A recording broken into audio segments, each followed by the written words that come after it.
లేదంటే యుద్ధం చేయడానికి వెళ్ళేటప్పుడు ఆయుధం లేకపోతే ఎలా చెప్పండి? రాజమౌళి గారు చాలా సినిమాల్లో మీరు రకరకాల ఆయుధాలు చూసుంటారు కదా, నా ఆయుధం ఇదే. సో ఈరోజు వీర తెలంగాణ విజయోత్సవానికి విచ్చేసినటువంటి మీ అందరికీ స్వాగతం, సుమస్వాగతం. ఎలా ఉన్నారు అందరూ? సూపర్ ఎనర్జీతో ఉన్నారని తెలిసింది. ఇందాకే నేను వచ్చి చాలా సేపటి నుంచి బయట వేచి ఉన్నాను, అప్పుడే విన్నాను మీ అరుపులు, కేరింతలు అన్ని మామూలుగా లేవు ఎనర్జీ లెవెల్స్ అని అర్థమైంది. అండ్ అలాగే నన్ను ఇక్కడ వేదిక మీదకి ఇంట్రడ్యూస్ చేసిన గోపాల్ గారు, thank you so much. And అలాగే SBI లైఫ్ ఇన్సూరెన్స్ ఇంత బ్యూటిఫుల్ ఏవీని నా మీద ప్రజెంట్ చేసినందుకు చాలా ధన్యవాదాలు. చాలా షోస్లో నేను వేరే వాళ్ళ ఏవీని ప్రజెంట్ చేస్తూ ఉంటాను. నా ఏవీని చూసుకోవడం అనేది నాకు కొంచెం ఎంబారెసింగ్గా అనిపించినా బాగుంది, మన గురించి కూడా ఒక ఏవీ తయారు చేస్తారు ఇవాళ అని ఒక ప్రౌడ్ మూమెంట్గా అనిపించింది.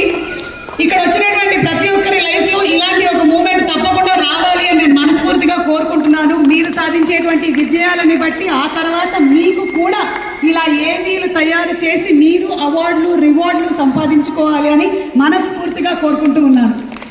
కంగ్రాచులేషన్స్. నేను ఇండస్ట్రీకి వచ్చి ఎన్ని సంవత్సరాలు అవుతుంది?